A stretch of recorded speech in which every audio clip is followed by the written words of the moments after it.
আজি 12 বজাৰ পৰা আন্দোলন আৰম্ভ কৰিম। আমি 12 বা 12:30 বজাৰ পৰা মই মোৰ আন্দোলনৰ কাৰ্যসূচী আৰম্ভ কৰিম।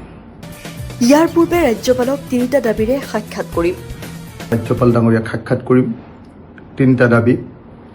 এক, যে জুবিন গাৰ্গৰ মৃত্যুৰ ৰহস্যজনক মৃত্যুৰ CBI তদন্ত লাগে। 2, CBI তদন্তই নহয়, এই গোটেই কাৰবাৰটোত নৰ্থ ইষ্ট ফেষ্টিভেলৰ গোটেই কাৰবাৰটোত ফাইনেন্স কোনে কৰে তাৰ অৰ্থনৈতিক কাৰবাৰবিলাকৰ ওপৰত EDৰ তদন্ত লাগে।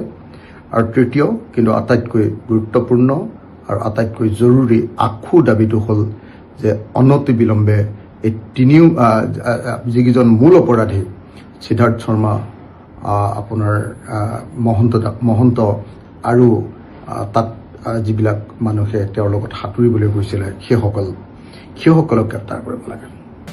ছ'চিয়েল মিডিয়াত এটা পোষ্ট শ্বেয়াৰ কৰি এই কথা জনাইছে শিৱসাগৰৰ বিধায়ক অখিল গগৈয়ে।